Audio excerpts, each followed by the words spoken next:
What's going on, everyone? Welcome back to another stimulus check update for October 29. We're going to be talking about everything that is happening in Washington, D.C.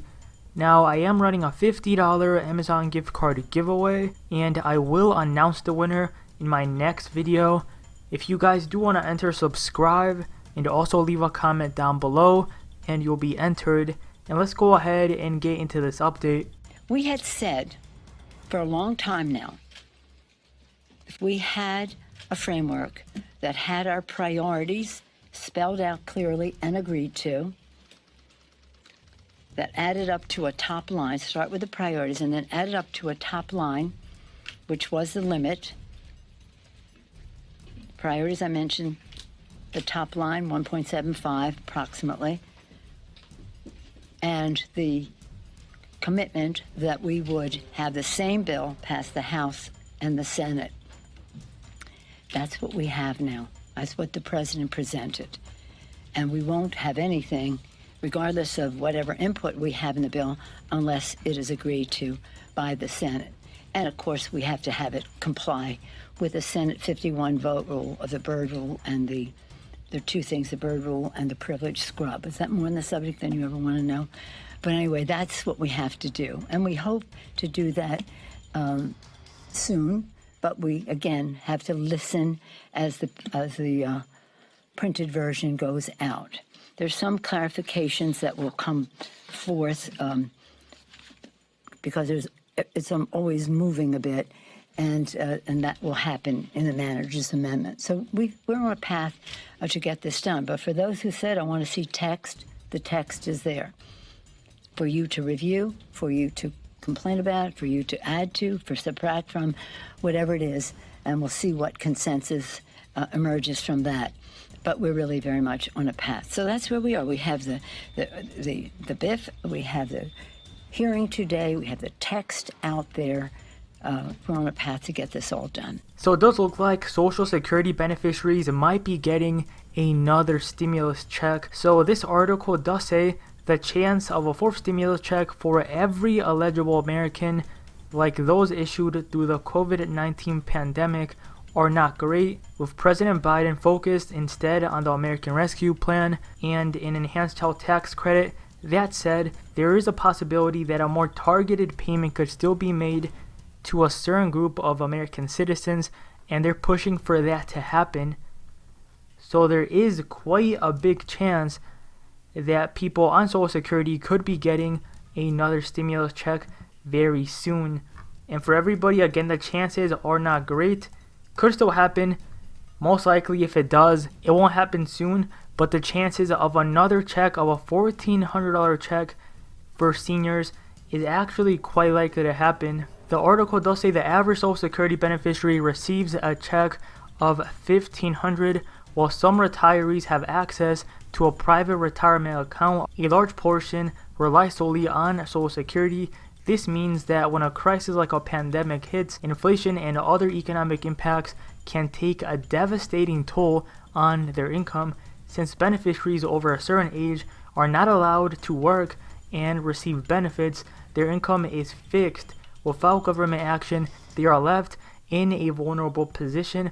Over the last year, prices of basic goods have increased rapidly. Consumers have paid higher prices across the board as the economy reopened and supply chains destroyed by the pandemic were reconstructed. Last month, the Bureau of Labor Statistics reported that over the previous year, the consumer price index for all item index increased 5.3% before seasonal adjustment. For food, people are on average paying 3% more than they were a year ago, and for many other goods, the trends are just as worrisome. So these people are living on a fixed income, and they really do need another check. Anything really would help, honestly. Now, it does look like there were a few things that progressives are not happy with that were actually removed from the infrastructure package here, and it does look like they're not going to vote anymore. Today they were supposed to vote on the package in the House, but it looks like that has been delayed.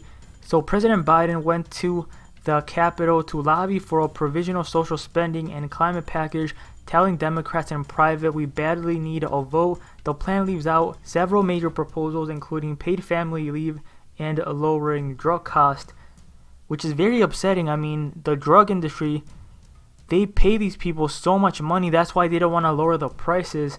And again, the House is not going to vote on this, as a lot of progressives are very upset and they're not agreeing with this bill. So the House will not vote Thursday night on the infrastructure bill, hours after progressives said they would not vote on President Biden's revamped social policy and climate change plan. In unveiling the bill earlier Thursday, Mr. Biden urged Democrats to unite. The White House released details of the plan, known as the Build Back Better Act, as the president prepared to leave Thursday for Europe to attend two major global summits. Hours later, the House released legislative text of the plan. The president is leaving the work of passing the new $1.75 trillion proposal plus the bipartisan infrastructure plan awaiting final passage in the House up to top congressional leaders who struggle to wrangle the disparate wings of the Democratic Party over the course of the protracted negotiations. So Biden is leaving for Europe, and I'm not too sure what is he going to do in Europe. It seems like they really do like wasting time here, and it looks like this is going to be delayed even more, with a lot of progressives upset that they're leaving a lot of stuff in there that they originally wanted, and this is all really upsetting.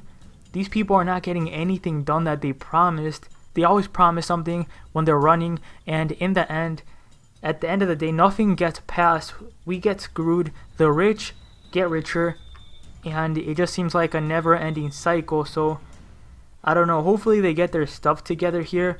Anything is still possible. Hopefully you guys have enjoyed this update. Leave a like, subscribe if you're new. Let me know down below your opinion, and I'll see you guys next time. Moments ago, House progressives announced that they would be endorsing, in principle, President Biden's Build Back Better framework, but with a catch. We'll explain that in a moment. This comes as President Biden is now on his way to Europe, leaving town after delivering a warning to Democrats in private this morning that their congressional majorities and his presidency are on the line if his agenda falls through.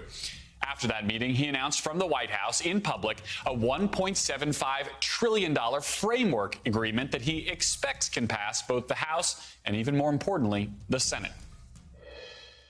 Today, I'm pleased to announce that after months of tough and thoughtful negotiations, I know we have a historic economic framework.